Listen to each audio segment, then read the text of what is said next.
Hello, beautiful soul family. Rebecca here, your Vibe Mentor, bringing you another video on how to raise your vibration so you can live your best life.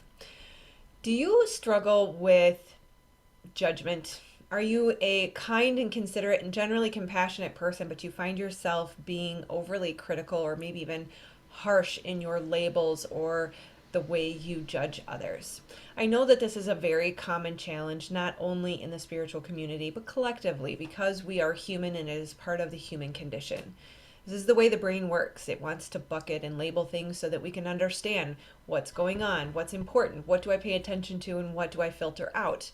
In fact, our brains are only capable of absorbing 3% of what is around us. And so without that function of our brains, we would be overwhelmed with information. So oftentimes we kind of beat on ourselves, right, for being judgmental. We beat on ourselves for beating on others, which of course is, silly in and of itself, but we can laugh at it with a sense of humor and compassion instead of taking a more rigid approach of what's wrong, why can't I stop doing this, right? So let's understand a little bit more about what it is and why we do it, and then how we use it to serve us and yet dial it back to a place of healthy, compassionate, just navigating through life instead of creating negative energy towards others, which they feel even though you don't say it out loud, right? So, most commonly, we hear that people judge others because they don't love and respect themselves, right?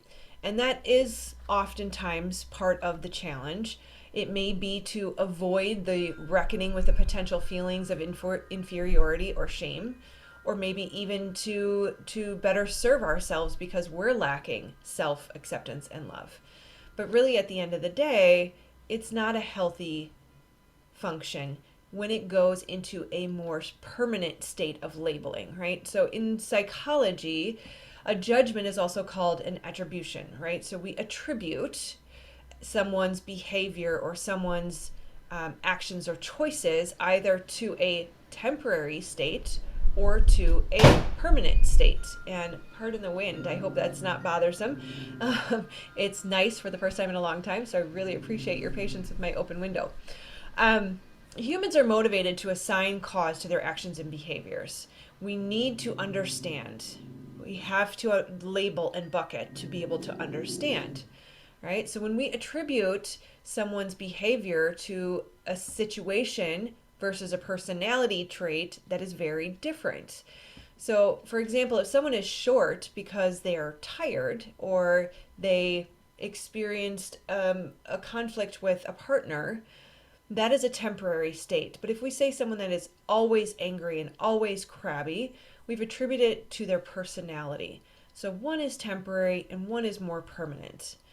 So it's okay to allow the brain to try to understand, but how we attribute the interaction is up to us.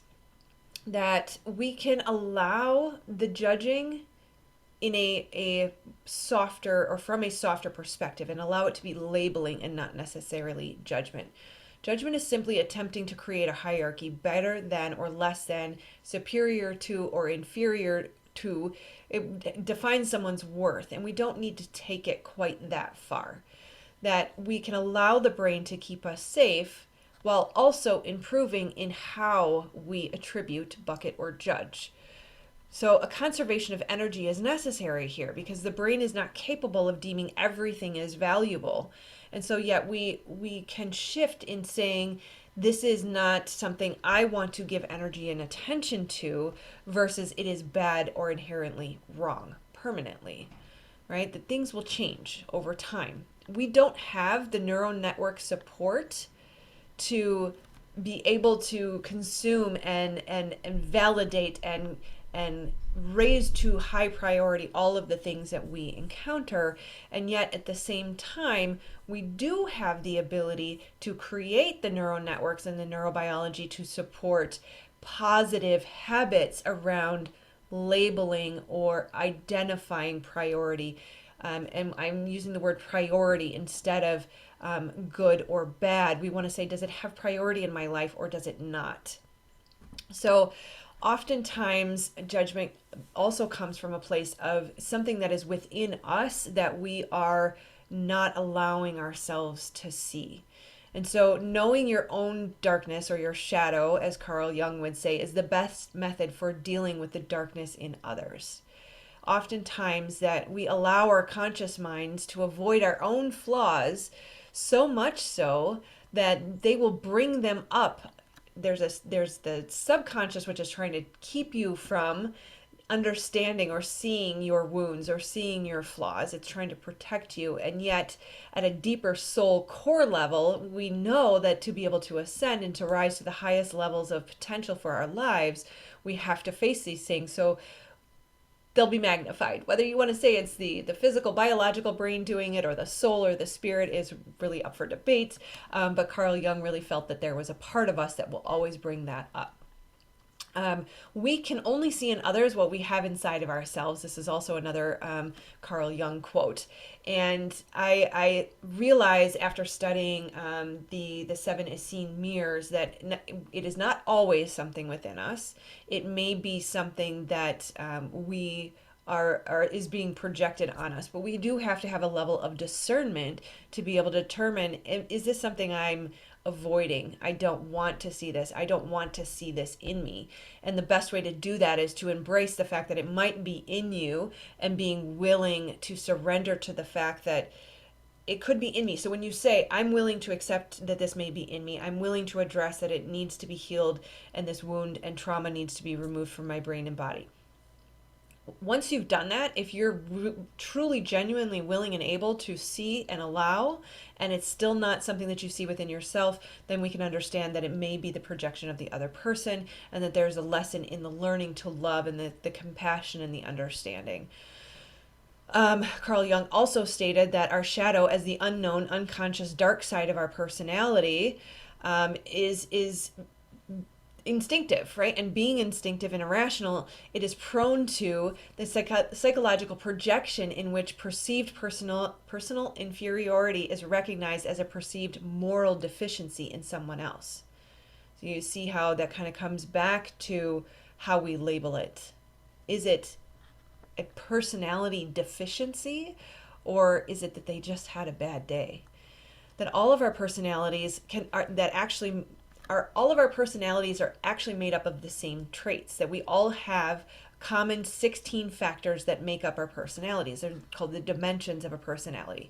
There's warmth, reasoning, emotional stability, dominance, liveliness, rule consciousness, social boldness, sensitivity, vigilance, abstractedness, privateness, apprehension, openness to change, self-reliance, perfectionism, and tension. I also did another video on the archetypes, and this is very similar, where we can recognize we have all of these things within us, and we can call on them at any given time. And what makes us seem different one from the other is that we're calling on different parts of ourselves, and we're amplifying them to different degrees. Earl Nightingale said, when you judge others, you do not define them, you define yourself. That we are always reflecting each other, and in that mirror we're being called to either address and heal, or maybe even call forward a part of ourselves. That there may be more strength required in setting up boundaries, that there may be more compassion required in understanding each other and having compassion for the human condition and what we're all experiencing. So the fourth agreement in the Four Agreements, which I highly recommend that book if you have not read it, is don't make assumptions. And it's very similar to the judgment, that we are making assumptions about sometimes ourselves as well as others. And again, it's that labeling and bucketing that makes everything good or bad when it just is. It is not good or bad. It just is.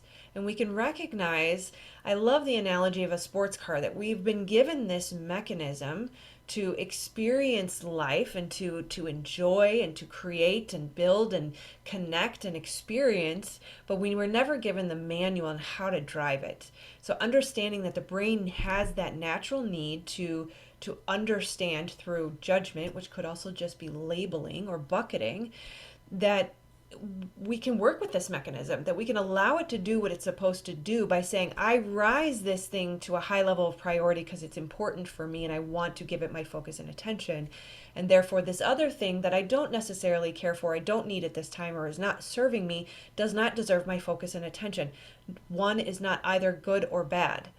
One is being chosen to divert energy and focus to, and one is not. And I love the 7 to see mirrors as well for this. I don't have time to go through them all in this video, but I highly recommend looking at that because it is all about how God, divine source, universe, creation, all that is around us is reflecting to us all of the things that we need to see to be able to ascend. So extremely excellent information. Greg Braden, I believe, has a video on that on YouTube as well. So check into that. Also remember, whatever we judge, we attract. So berating ourselves never works out because we end up creating more of it. By the sheer focus and attention on it, it grows, becomes our frequency and our vibration, and then we attract it to us. So when people and or circumstances push our buttons occasionally, it may be just a reflection of our current state. That if we're determined that the uncomfortable state we're experiencing is not a reflection of us, then it may be a judgment involved. Right? That the mirror of judgment states whenever we judge at the moment, we activate the mirror. So in order to heal this, because I'm all about how do we fix this, how do we do this better, how do we drive the sports car, we need to see that everything is in divine order. Everything is perfect the way it is, perfectly imperfect, for whatever purpose that is needing to be served at this time, just like you are perfectly imperfect for your purpose. That everything, every trigger, anytime somebody or something outside of you causes that, I don't like this feeling, that is a trigger. It's likely connected to a trauma in your body, and it is an opportunity for healing. That we, as the conduits of energy, are designed to pull down our creator source energy and move it through to contribute and serve others. And in any moment when we feel that, I don't like that, no, I'm going to resist this, no, I don't want to look at that, that is the opportunity to say, hey, your electrical wire is not flowing clearly because you have resistance. It's slowing down your creative flow, your connection, your ability to contribute. And so start to catch those, because if we all swept in front of our own door, if we all just did the work on ourselves and stopped worried about making everybody else happy or deciding who's right and wrong or who's good and bad or who I should be like or who I shouldn't be like, if we just took care of ourselves, healed our own triggers, then we would be wholly complete to show up in full service to others and achieve the contribution and the fulfillment and the meaning in life that we all search for.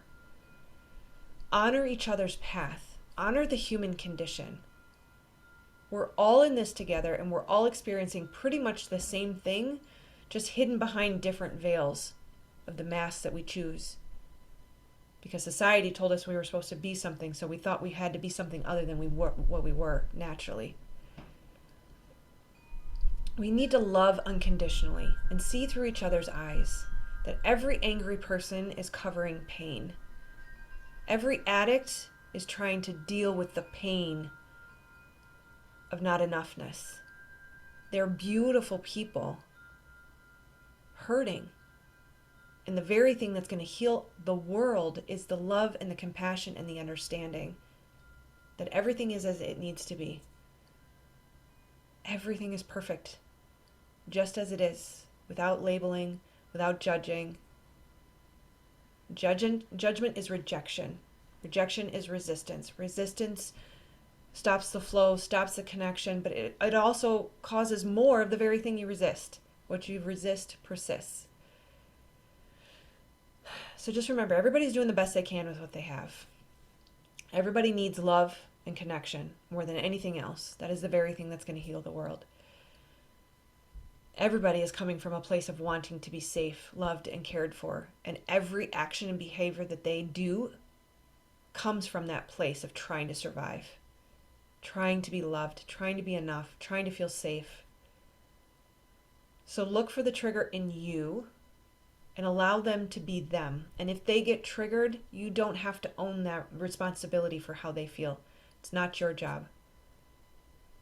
that your only job is to look at your own trigger, understand what's hiding in you, look for the first time you felt it, and the pattern and how it plays out in your life. And that's what it means, my friends, to do the work. So I will leave you on that note. I love you all very, very much. I am here and willing and able anytime anyone is willing to be brave enough to click the link below for a free 30-minute session. I can either help you identify your abundance blocks, lead you into your life purpose, or help you start healing some of the complex trauma. So those are my specialties as of today, in April 2022. So don't hold it against me if it's years down the road. But for now, I am available as best I can for free 30-minute sessions, links below. So I love you guys. I will see you on the next video. And I'm sending you love. Namaste, my friends. Take care.